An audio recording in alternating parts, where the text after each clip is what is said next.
அவர் இன்னைக்கு பேசப்படக்கூடிய வாய்ஸ் கடந்த காலங்களில் அவர் திமுகவை எதிர்த்தாருன்றதையும் மாமா காமாட்சி நாயுடு இங்க பதிவு பண்ணணும்.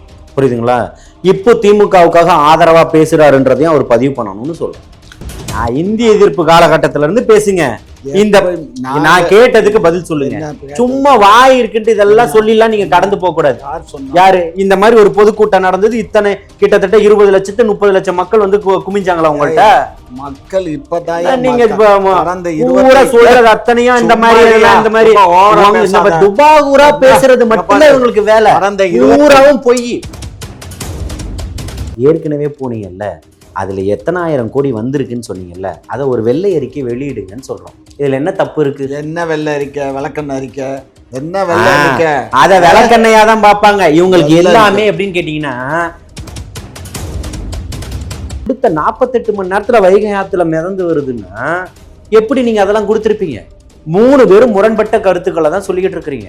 அப்போ இதை தான் சொல்றோம். பூராவும் ஆரம்பத்திலே சொன்னேன், பொய்யா புழுவுறது மட்டும்தான் உங்களுடைய வேலை. மண்டையிலையும் ஒண்ணு இருக்காது, வெளியவும் ஒண்ணு இருக்காது, உள்ளேயும் ஒண்ணு இருக்காது. யாருக்கு? புரியுதுங்களா? விஜய்க்கா? யாருக்கு? உங்களுக்கு, உங்க தலைவருக்கு.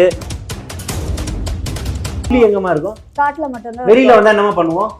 வெளியில வந்து அதை துரத்துவோம். துரத்தியாச்சுங்க. சரி, கம்முன்னு போயிட்டு செடி கொடி மரம் இலை தலைகிட்ட தான் பேசிக்கிட்டு இருக்கணும். சரியா? சும்மா சேட்டையெல்லாம் பண்ணிட்டு வந்தீங்கன்னு வைங்க, பிதிக்கி எடுத்துருவாங்க. கடையில தனித்தனியா விற்பான் புலி, எடுத்தது எடுக்காததுன்னு. அவர் எந்திரிச்சு போக சொல்லுங்க. அரசியல் பேசதானே கூப்பிட்டீங்க, அவர் எந்திரிச்சு போக சொல்லுங்க. அவருடைய அரசியல் நான் பேசல. யாருக்கு? அப்புறம் எதுக்கு இப்ப அவருக்கு ஜாட சிங் சக் சிங் சக் சிங் சக் அடிக்கிறீங்க? திமுகவுக்கு மட்டும் அடிங்க. துண்டு எங்க? உங்க துண்டு எங்க? உங்க துண்டு எங்க? துண்டு இருக்கு. எங்க துண்டு எங்க இருக்கு? ஒரே மாதிரி இருங்க எப்பவுமே. துண்டு எடுத்து போடுங்க முதல்ல. தம்பி துண்டு எடுத்து கொடுப்பா. ஆமா ஆமா, துண்டு எடுத்து கொடுப்பா முதல்ல. சொல்லிட்டாருப்பா, துண்டு எடுத்து கொடுப்பா. சரி, மாப்பிள்ளை சொல்லிட்டார்ல, எடுப்பா. மாப்பிள்ளைக்கு மரியாதை கொடுப்போம்ப்பா. நம்ம துண்டு எடுத்துட்டு 4 டெய்லியும் பூராவும் ஒவ்வொரு வேஷமா போட்டுட்டு அலையிறது திமுக முன்னாடி கண்ணாடி.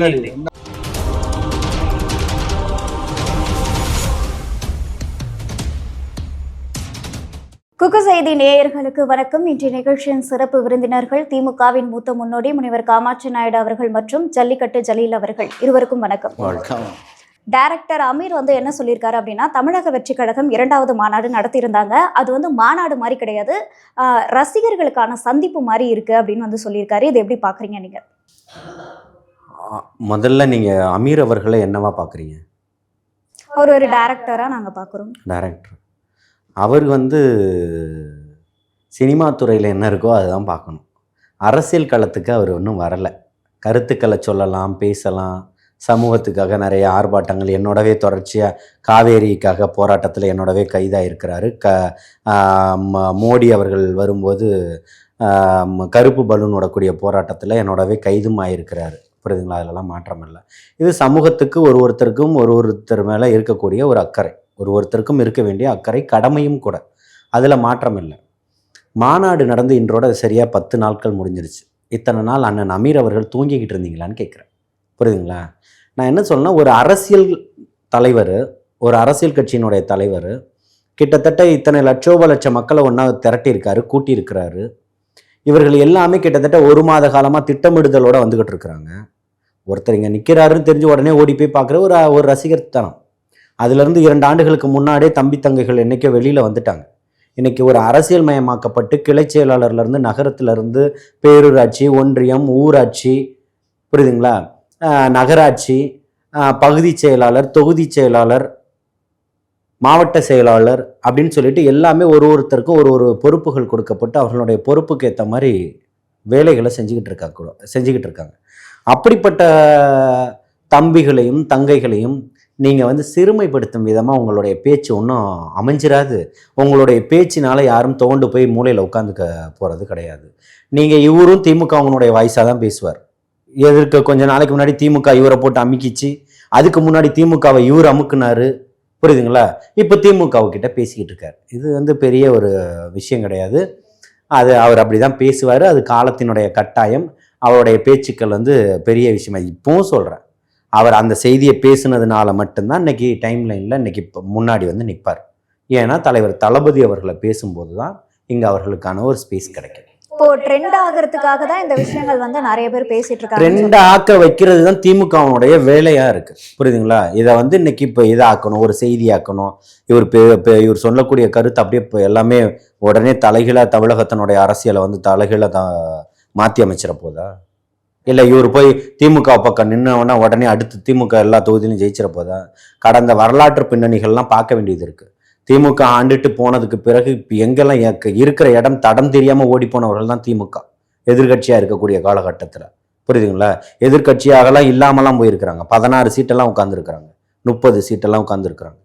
அதனால அந்த நிலை கண்டிப்பாக நிச்சயமாக தொடரும். நீங்கள் எத்தனை பேருனுடைய வாய்ஸை வச்சு பேசினாலும் அது மிகப்பெரிய ஒரு மாற்றத்தை ஏற்படுத்தாது. இப்போ இவர் பேசும்போது என்ன சொல்லியிருக்காரு அப்படின்னா, அவர் திமுகவுடைய ஆளு தான், அவர் பேசுனதுல வந்து பெரிய வித்தியாசம்லாம் கிடையாது அப்படின்ற மாதிரி வந்து சொல்லியிருக்காரு. இதை எப்படி பார்க்குறீங்க நீங்கள்? அமீர் வந்து திமுகவில் உறுப்பினர் கிடையாது. அமீர் வந்து கல்வி கற்ற காலத்திலிருந்து எனக்கு நல்லா தெரியும், எங்கள் ஊருக்காரரு. அதோடு மட்டும் இல்லை, இப்போ மதுரையில் எங்கள் வீட்டுக்கு எய்த்த மாதிரி தான் அவங்க வீடு இருக்குது, அண்ணா நகரில். ஸோ அதனால் அவர் மாப்பிள்ளை சொல்கிறாரு, அவங்க தலைவர் அவர் ஏற்றுக்கொண்ட கொள்கையில் அவர் விட்டு கொடுக்காம பேசுவார், அது ஒன்றும் தப்பு இல்லை.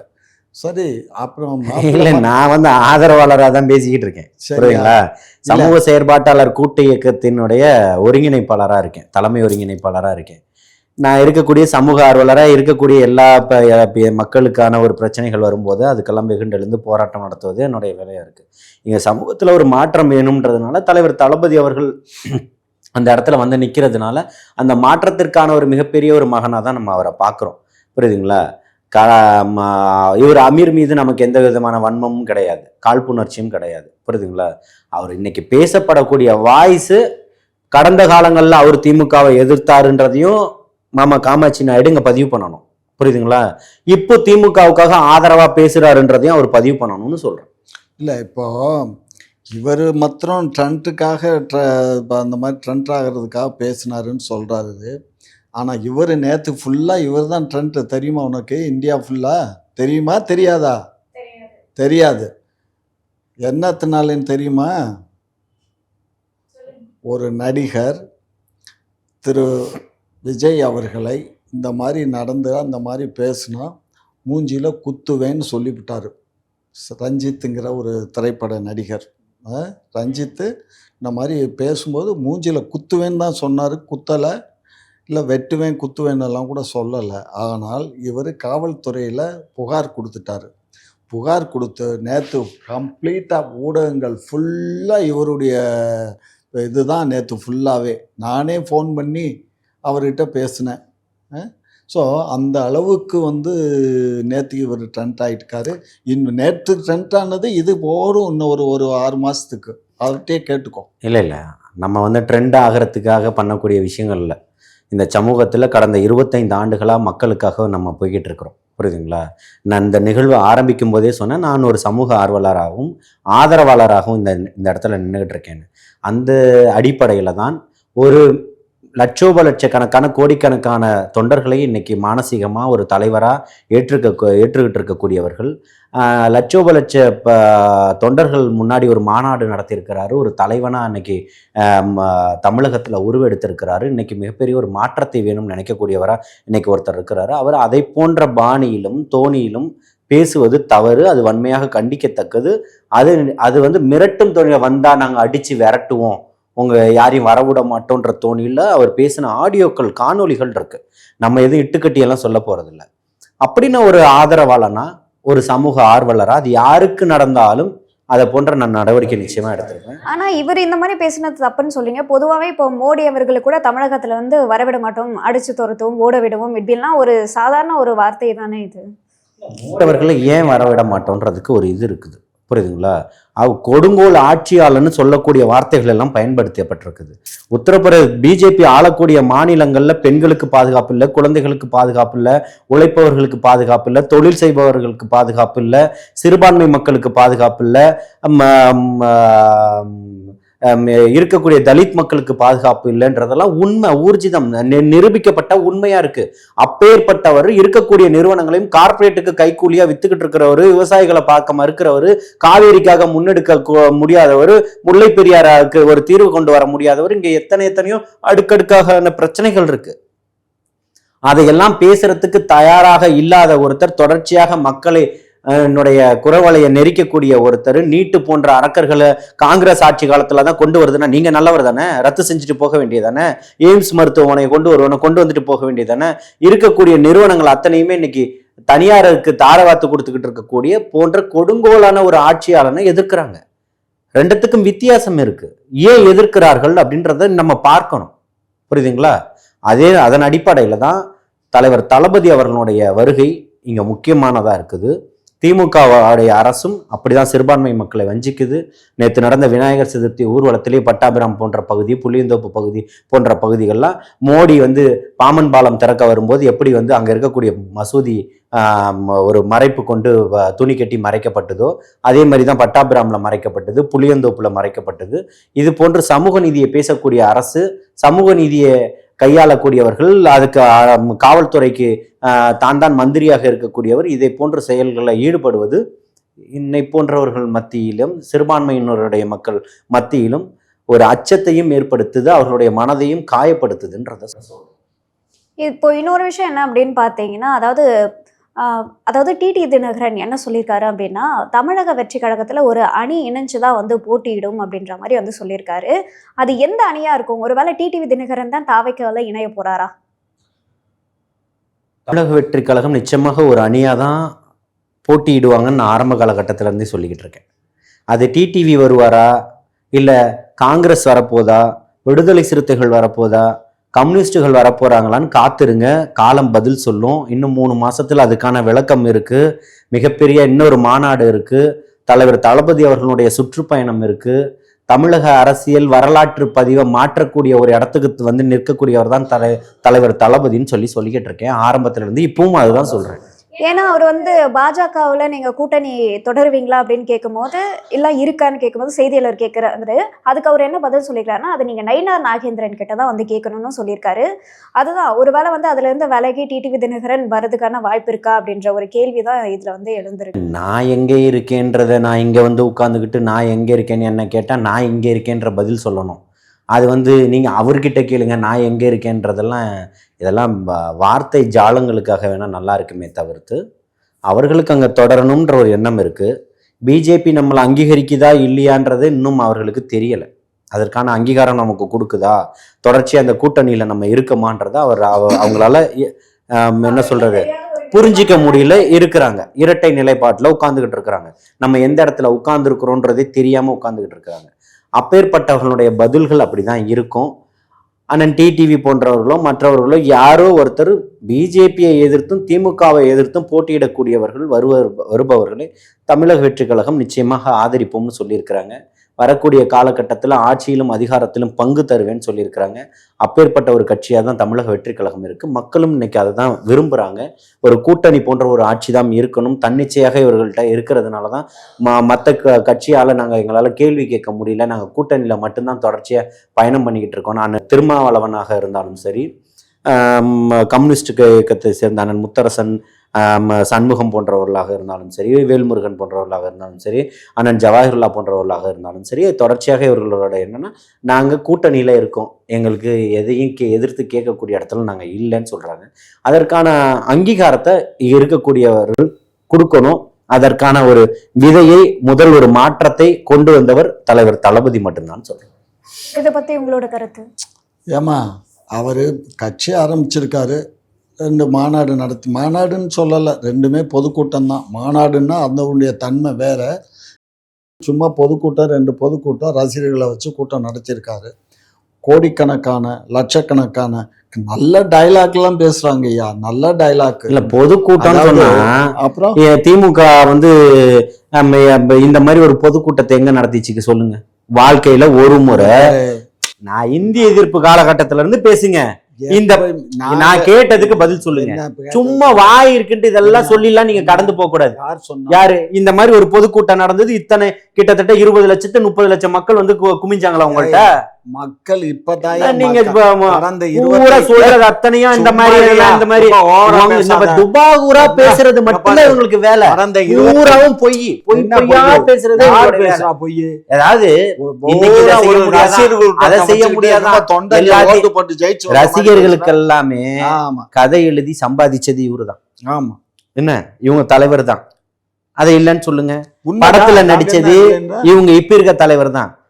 இப்ப இருக்கக்கூடியவர் சினிமா படத்தை வாங்கி வித்துக்கிட்டு இருக்கிறாரு, துணை குட்டியப்பா. சரிங்களா? அவர் அப்பா, இவர் குட்டியப்பா, 2 பேருக்கு இதான் வேலை. நடிக்கலையா?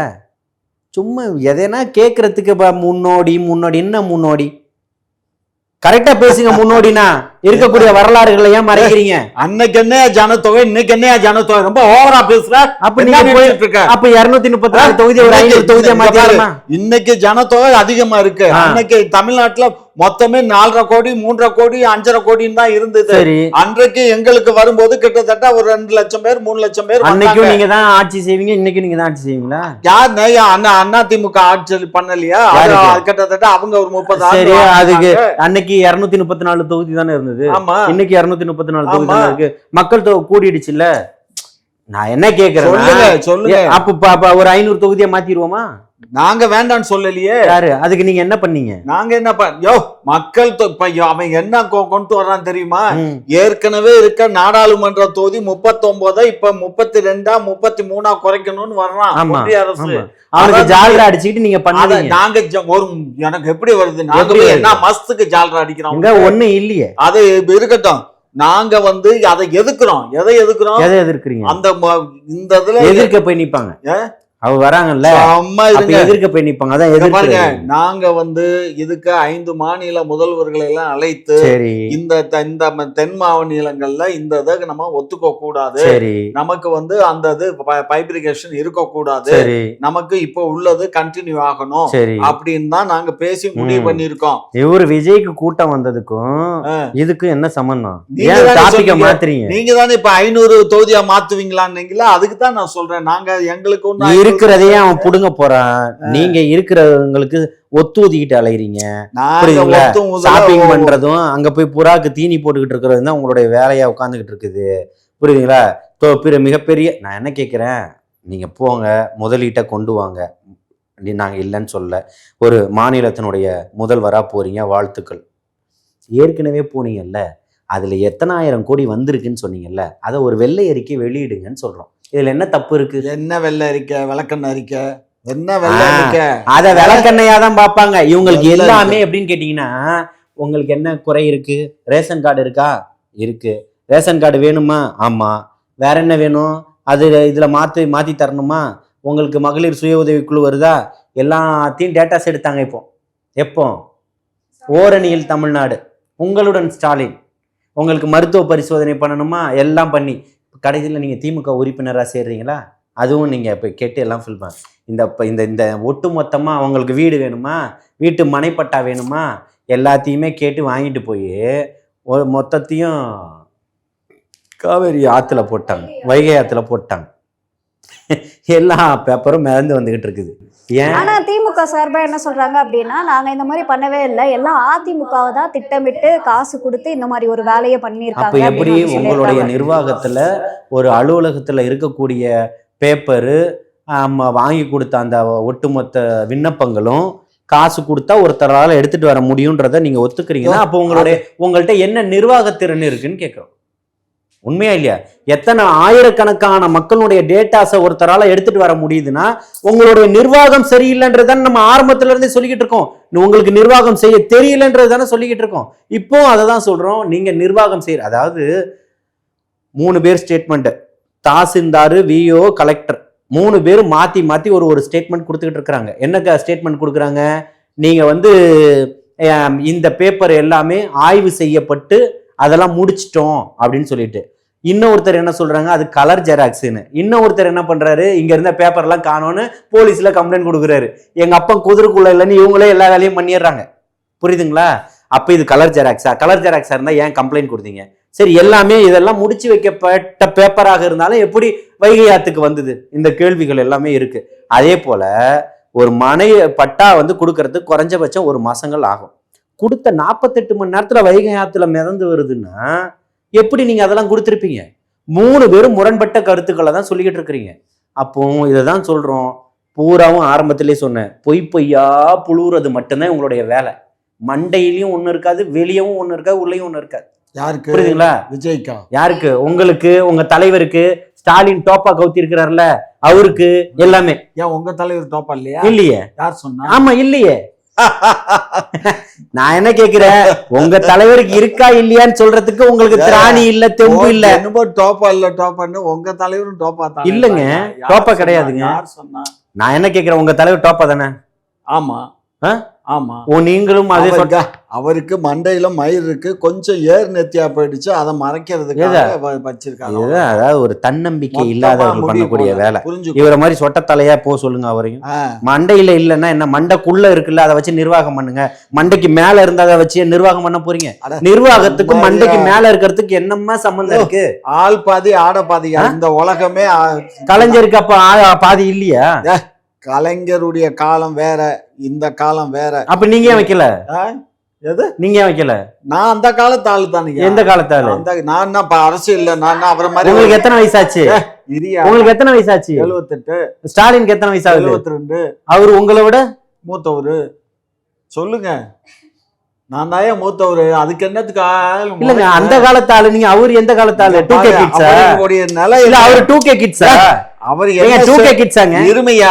ஏங்க வெட்டமே இல்லாம இந்த மாதிரி எல்லாம் பேசுறீங்க? நான் என்ன கொஞ்சம் கூட கூச்சமே பட மாட்டேன். கூச்சம்? உங்களுக்கு சிரிப்பு வரல? அவருக்கு உங்களுக்கு சிரிப்பு வருதா? இல்ல, உங்களுக்கு சிரிப்பு வருதா? ஒரு கட்சியினுடைய தலைவரா இருந்தா, முதலமைச்சர் இருந்தா, அவரு வச்சுக்கிறதுல அவருக்கு அந்த பர்சனாலிட்டி வேணும் அப்படிங்கிறதுக்காக. பர்சனாலிட்டி வேணுமா? ஆமா, பர்சனாலிட்டின்றது எப்படி உருவாகும்? சட்டம் போட்டுருக்க. பர்சனாலிட்டின்றது எப்படி வரணும்? எப்படி வரணும்? எப்படி நடணும்? எல்லாத்துலயும் நீங்க கையாளும் விதமா மக்களுக்காக எடுக்கக்கூடிய விதத்துல வரக்கூடிய எல்லாத்துலயும் தான். ஒரு சின்ன குழந்தைமா, ஒரு சின்ன குழந்தை ஸ்டாலின் தாத்தா அப்படின்னு கூப்பிடுது. தாத்தா கூப்பிடக்கூடாதுமா, அங்கிள் கூப்பிடுன்றாரு. என்ன, அதெல்லாம் இனிப்பா இருக்கும், ரசிப்பாரு. ஒரு நடிகை சொல்லுவாங்க, அவங்களுக்கு மக இருக்கா கல்லூரி படிக்கக்கூடிய வயசுல, இவங்க சொல்றாங்க அங்கிள்னு சொல்லிட்டு, அவங்க மகளும் அங்கிள் சொல்லுதான். அப்படியெல்லாம் சொல்லக்கூடாதுமா, நீ தாத்தான்னு தான் சொல்லணும். அதையெல்லாம் ரசிப்பாங்க. தலைவர் தளபதி அவர்கள் சொல்லிட்டா தாங்கிக்கவே முடியாது. இவர் சொல்றாரு, என்னை தரம் தாழ்ந்து பேசுற. நான் என்ன கேட்கிறேன், இந்த மாநிலத்தினுடைய முதல்வர் அப்படித்தானே? கடந்த காலங்களில் துணை முதல்வராக இருந்திருக்கீங்க, உள்ளாட்சி துறையினுடைய அமைச்சராக இருந்திருக்கீங்க, மேயரா இருந்திருக்கீங்க. அப்போ நீங்க எப்படி நடந்துக்கணும்? உங்களை தரந்தாழ்ந்து பேசியிருக்காரா? உங்களை பேசுனதுக்கானதை சொல்லுங்க. நீங்க இதெல்லாம் கேட்டிருக்கீங்க, இதெல்லாம் சொல்றீங்க, மகளிருடைய பாதுகாப்பை பத்தி பேசுறீங்க, விவசாயிகளை பத்தி பேசுறீங்க, சிறுபான்மையின மக்களை பத்தி பேசிருக்கீங்க. நான் இதெல்லாம் செஞ்சிருக்கேன், தாவேகா தலைவர் மிஸ்டர் விஜய் அப்படின்னு சொல்லி நீங்க சொல்லுங்க. உங்களுக்கு சொல்றதுக்கு கண்டென்ட்டே இல்லை. என்னை தரந்தாழ்ந்து என்ன தரந்தாழ்ந்து பேசுற? அங்கிள்னு சொன்னா தரம் கெட்டு போச்சா? அப்போ அந்த வார்த்தையை தமிழகத்துல பேன் பண்ணிடுங்க.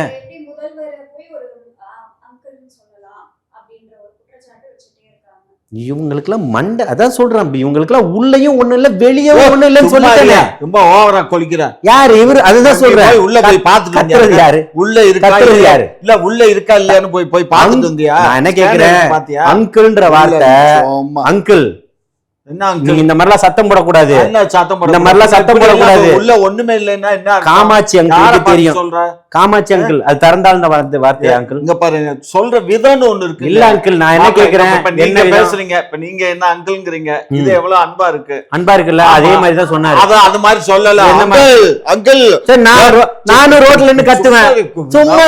நீங்க இவர் அந்த காலத்து ஆளாம், இவரு குத்துனா எனக்கு புரிய தெரியாது. இந்த காலத்து ஆளுக்கு இவரு அந்த காலத்து ஆளாம். ஸ்டாலின் இப்ப 2K கிட்ஸ், அதனால அங்கிள்னு சொல்றது இவரால ஏத்து. அவருடைய தகுதி என்ன, என் தகுதி என்ன? அவர் எந்த தகுதியா இருந்தாலும் என்ன, அவருடைய தகுதி எந்த தகுதியா இருந்தாலும் அவருக்கு எந்த தகுதி. இப்போ அரபு நாடுகள்ல ஒரு சூப்பர் மார்க்கெட்டுக்கு அந்த நாட்டினுடைய மன்னர் போறாரு. அங்க இருக்கக்கூடிய பணிப்பெண்கள் வேலை செஞ்சுக்கிட்டு இருக்கிறாங்க, பணியாட்கள் வேலை செஞ்சுக்கிட்டு இருக்கிறாங்க. கை கொடுக்குறாரு, கட்டி அணைக்கிறாரு, போறாரு. நீங்க இது வரைக்கும் யாரை போனீங்க, காத்தீங்க, கட்டி அணைச்சிங்க, கையை கொடுத்தீங்க? உங்கள் ஆட்சியில போராடக்கூடியவர்களையே ரோட்ல போட்டு மிதிச்சுட்டு போய் கம்யூனிசத்தை பத்தி பேசிக்கிட்டு இருக்கீங்க, வெக்கமே இல்லாம. நீங்க இதை பத்தியெல்லாம் சொல்லலாமான்னு கேட்குறேன்.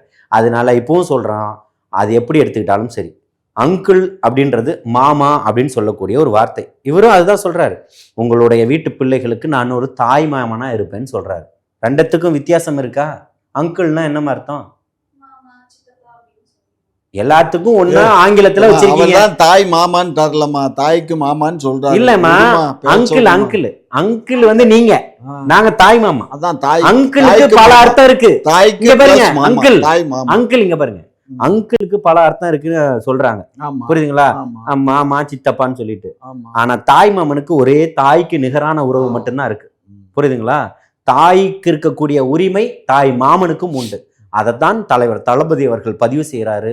உங்களுக்கு ஒரு தாய் மாமனாக நான் இருப்பேன்னு சொல்லிட்டு நிச்சயமாக இருப்பாரு. அங்கிள் போன்று சேட்டையெல்லாம் செய்ய மாட்டார். இப்போ இன்னொரு விஷயம் என்ன அப்படின்னு பாத்தீங்கன்னா, மரங்களுக்கான மாநாடு வந்து நடத்தியிருந்தாரு சீமான் அவர்கள். அதுல என்ன சொல்லியிருக்காருன்னா, புலிகள் காட்டுக்குள்ள நுழைஞ்ச உடனே அணில்கள் ஒண்ணு கூட காணுமே அப்படின்னு சொல்லியிருக்காரு. இதை எப்படி பாக்குறீங்க? புலிகள் எங்க இருக்கணும்? புலிகள் எங்க இருக்கணும்? காட்டுக்குள்ள இருக்கும். இப்ப நீங்க இவ்வளவு நாள் எங்க இருந்தீங்க? நார்மலான பிளேஸ், அதாவது மக்கள் வாழ்ற இடத்துல வெளியே மக்கள் நார்மலா இருந்த இடத்துல இருந்தா வனத்துறை என்ன நடவடிக்கை எடுக்கும்? என்ன நடவடிக்கை எடுக்கும்? நார்மலா வாழ்ற இடத்துல இருந்தா எந்த நடவடிக்கை எடுக்க மாட்டாங்க. நம்ம வாழக்கூடிய இடத்துல புலி வந்ததுன்னா வனத்துறை என்ன நடவடிக்கை எடுப்போம்? உங்க வீட்டு பக்கத்துல புலி வந்துருச்சுன்னா இருக்கட்டும்னு சோறு போட்டு அனுப்புவீங்களா? இல்ல, கிடையாது. அதுக்கான அதை வந்து எப்படி அகற்றலாம், அதாவது மக்கள் வாழும் பகுதியில இருந்து எப்படி காட்டுக்கு எடுத்துட்டு போயிடலாம்னு சொல்லி அந்த பதிவு. அகற்றிட்டாங்க, அது காட்டுக்குள்ள போயிடுச்சு. வீட்டுல அணில் வந்தா துரத்துவீங்களா? இல்ல, துரத்த மாட்டோம். என்ன பண்ணுவீங்க? அதை ஆதரிக்க தான் செய்வாங்க. அதை தான் சொல்றோம். புரியுதுங்களா? உங்ககிட்டே உங்களுடைய கேள்வியிலே இவ்வளவு பதில்கள் இருக்கு. அந்த மாதிரி இங்க ஒரு புலி வந்ததுன்னா வனத்துறைக்கு கால் பண்ணுவோம், எல்லாம் சேஃப்டியா உட்காந்துப்போம். என்ன பண்ணுவோம்? சேஃப்டியா உட்காந்துப்போம், கதவை மூடிப்போம், ஊரடங்கு உத்தரவு போட்டுருவாங்க, ட்ரோன் பறக்க விட்டுருவாங்க, புலி எங்க பதுங்கி இருக்குன்றத பார்ப்பாங்க, துப்பாக்கி வச்சு சுட்டுருவாங்க, மயக்க மருந்து கொடுத்து தூக்கி கூட்டில் போட்டு கொண்டு போய் எங்கேயாச்சும் ஓடிப்போன்னு சொல்லி அடிச்சு விரட்டி விட்டுருவாங்க. இதானே நடக்கும்? அதை தான் நடந்திருக்குமா? அப்போ வேற என்ன பண்ணும்? இதை பத்தி உங்களோட கருத்து? இதுல கருத்து சொல்றதுக்கு கருத்தும் கிடையாது, கருத்தும் கிடையாது சொல்றதுக்கு. சீமான் என்ன சொன்னாரு? என்ன சொன்னாரு? நான் காட்டுக்கு வந்துட்டேன், காட்டுக்கு வந்த உடனே அணில காணான்னு சொல்றாரு. அவரு காட்டுக்கு வந்துட்டேன்னு அவரே பதிவு. அணில் காட்டுக்குள்ளயா இருக்குது? நீங்க எங்க எதிர்க்கணும்? உங்களோட எதிரி எங்க இருக்கா? அப்ப உங்களோட எதிரி எங்க இருக்கா? அணில் காட்டுல இருக்காதா? யாருக்கு? அணில் காட்டுல இல்லாம வீட்டுல மட்டும். புலி எங்க இருக்கும்? புலி காட்டுல தான் இருக்கும். ஏங்க, அணில் எல்லா இடத்துலயும் இருக்கும். இருக்குமா இருக்காதம்மா? இருக்கும். இருக்கும்ல. புலி எங்கமா இருக்கும்? காட்டுல மட்டும்தான். வெளியில வந்தா என்ன பண்ணுவோம்? வெளியில வந்து அதை துரத்துவோம். துரத்தியாச்சுங்க. சரி, கம்முன்னு போயிட்டு செடி கொடி மரம் இலை தலைகிட்ட தான் பேசிக்கிட்டு இருக்கணும். சரியா? சும்மா சேட்டையெல்லாம் பண்ணிட்டு வந்தீங்கன்னு வைங்க, பிதிக்கி எடுத்துருவாங்க. கடையில தனித்தனியா விற்பான் புலி, எடுத்தது எடுக்காததுன்னு. இங்க பாரு, உங்க கடையில விற்பாங்க. ரசிகர் காட்டலாம், அவர்கிட்ட இருக்க ரசிகர்கள் ரொம்ப வீம்பு பிடிச்சவனுங்க. யாருக்கு? அவர்கிட்ட இருக்கிற ரசிகர்கள். இங்க ரசிகர் எங்கள்கிட்ட இல்லம்மா, இருக்கக்கூடிய அத்தனை பேரும் தொண்டர்கள் தான். அவர்கிட்ட இருக்கக்கூடியவர் ரசிகர்களா. சரியா?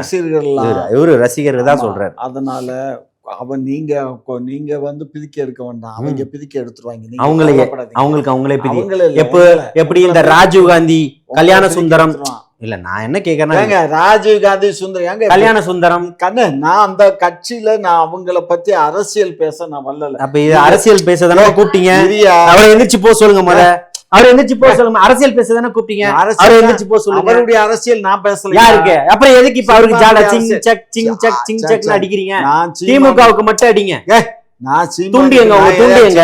உங்க துண்டு எங்க? துண்டு இருக்கு. எங்க துண்டு எங்க இருக்கு? ஒரே மாதிரி இருங்க எப்பவுமே. துண்டு எடுத்து போடுங்க முத. தம்பி துண்டு எடுத்து கொடுப்பா. ஆமா ஆமா, துண்டு எடுத்து கொடுப்பா. முதல்ல சொல்லிட்டாருப்பா, துண்டு எடுத்து கொடுப்பா. சரி, மாப்பிள்ளை சொல்லிட்டார்ல, எடுப்பா. மாப்பிள்ளைக்கு மரியாதை கொடுப்போம்ப்பா. நம்ம துண்டு எடுத்துட்டு 4 டெய்லியும் பூராவும் ஒவ்வொரு வேஷமா போட்டுட்டு அலையிறது. திமுக முன்னாடி கண்ணாடி. புரியுதுங்களா? இப்ப வாசிப்ப ஏன் இப்ப சீமான் பக்கம் திருப்பி இருக்கீங்க? சீமானிய திமுகவுக்காக அந்த பக்கம் திருப்பி வாசிக்கிறாரு. எது? இப்போ திமுக வந்து அதாவது இப்ப சொல்றாரு, முதலமைச்சர் மீது பற்று கொண்டவராம். அதுக்கு அந்த இடத்துல தான் நினைக்கிறேன் பரதேசின்னு சொன்னாரா இல்லையா? யார? நார்மலான பீப்புள்ஸ் தான் சொன்னாங்க. அவரை கேளுங்க. ஏமா ஏங்க, யார சொன்னாரோ அதை சொல்லுங்க. எம்மா நம்மான்லாம் சொல்ல. முதலமைச்சர் தான் சொன்னாரு. கேட்டுக்க. என்ன சொன்னாரு? பரதேசின்னு சொல்லியிருக்காங்க. இவ்வளவு நேரம் யாருக்கு ஜால்ரா அடிச்சாரு? நான் ஜால்ரா சீமான் யாருக்கு ஜால்ரா அடிப்பாரு? திமுகவுக்கு. ஆமா. இதுங்க எல்லாமே கள்ள கூட்டணி தான், நல்லா புரிஞ்சுக்கணும். சும்மா இதுங்க வாய் இருக்குன்றதுக்காக வாயாடிக்கிட்டு இருக்கிறாங்க. இவங்களை கொண்டு போய் காட்டுக்குள்ள விட்டாச்சு, அவங்களே போயிட்டாங்க, மாடை வச்சாங்க, அப்புறம் காட்டுக்கு போயிட்டாங்க. இப்ப அப்படியே போவாங்க. இப்ப அடுத்து தண்ணி தானேங்க இருக்கலாம்.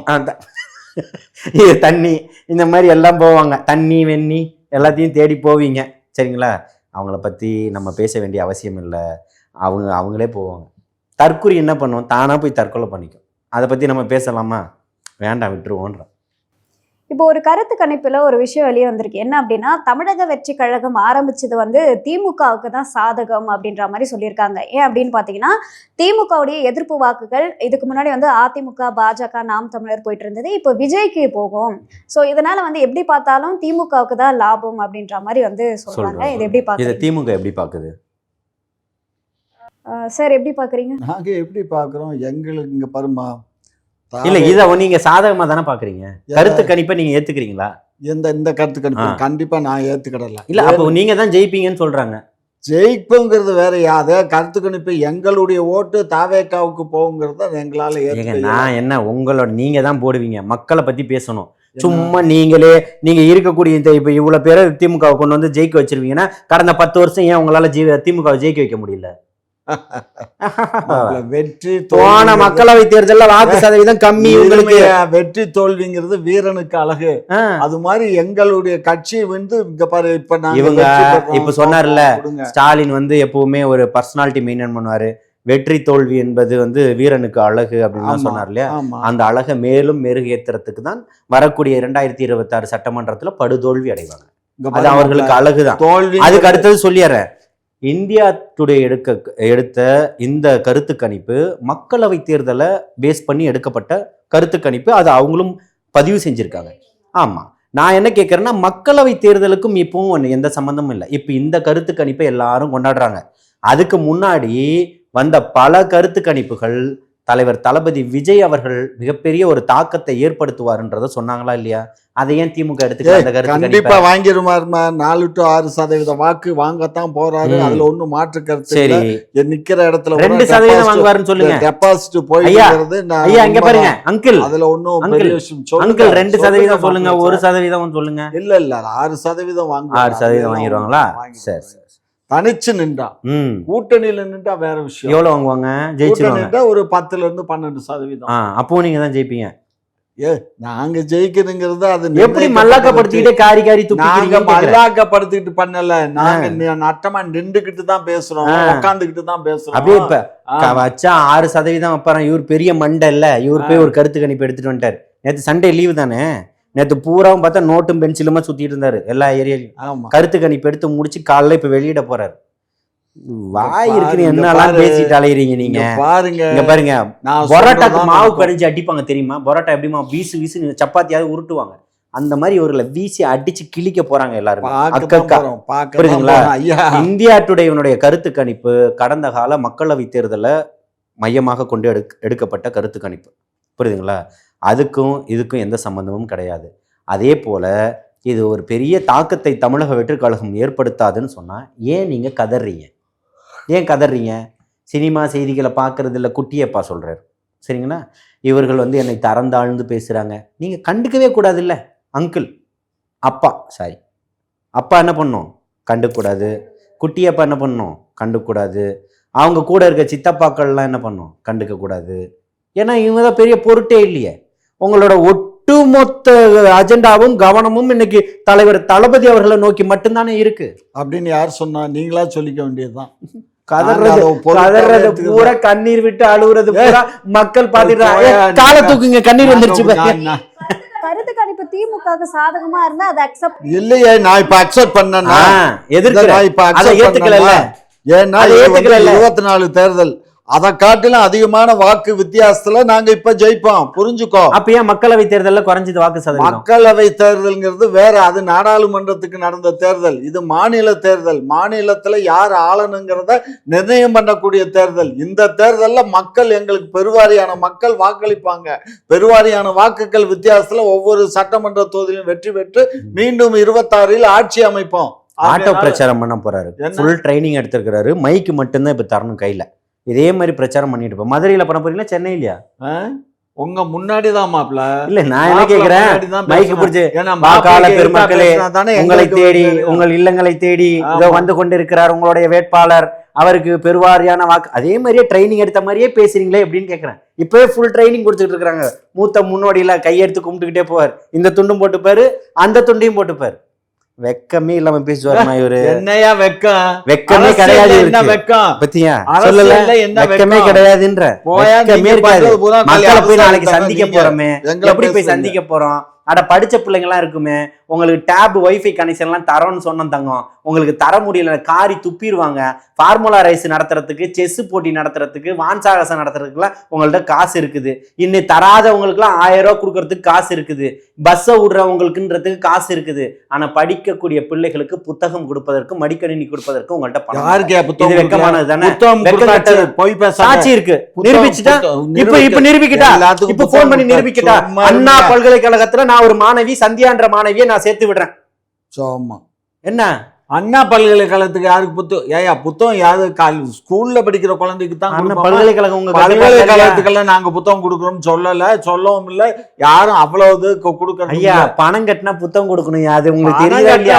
பணம் கட்டினாக்கா அது புத்தகம் நாங்க இல்ல, அது மொத்தமா ஆர்டர் போட்டு வாங்கி வச்சு கொடுப்பாங்க. இவர் எப்படிமா இவரை கூட்டு வந்தீங்க? நீங்க தனியா கூண்டு வச்சு சீமான போல புடிச்சிட்டு வந்துட்டீங்களா? இங்க பாருங்க, ஒரு மாணவியை நாம அந்த கல்லூரியில அந்த பல்கலைக்கழகத்துல சேர்க்கிறோம், சரிங்களா? அதில் படிக்கக்கூடிய மாணவி புத்தகம் தருவதற்கு 3 மாதம் ஆகும். இப்போ வேணாலும் ஓப்பன் ஸ்பீக்கரில் என்னால் போட முடியும். 3 மாதங்கள் ஆகும்.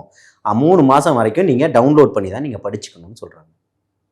இது நடந்துகிட்டு இருக்கக்கூடியது. மெட்ராஸ் யூனிவர்சிட்டியாக இருக்கட்டும், அது பக்கத்தில் இருக்கக்கூடிய கல்லூரி, ஒரு கல்லூரி இருக்குது குயின் மேரிஸா, அந்த கல்லூரியிலையுமே ஒரு பிள்ளையை சேர்த்து விடுறோம். புரியுதுங்களா? அப்போ நீங்கள் தான் வந்து பணம் கட்டணும். அந்த பிள்ளைய என்ன அங்கிள்னு சொல்லிச்சுமா அன்னைக்கு? தப்பா அங்கிள் இல்ல, இவரு அன்னைக்கு சொல்லிச்சு. நானும் போய் பணம் கட்டிட்டு அந்த பிள்ளைக்கு வந்தேன், அங்கிள் புக்கு இப்போ இல்லையா 3 months கழிச்சு தான் கொடுப்பாங்களான்னு சொல்லிச்சு. இப்போ நான் அந்த பிள்ளை பார்த்து சொல்லணுமே, அங்கிள்னா தப்புன்னு ஸ்டாலின் சொல்லியிருக்கிறாருன்னு. அப்படியெல்லாம் சொல்ல வேண்டியது இல்ல.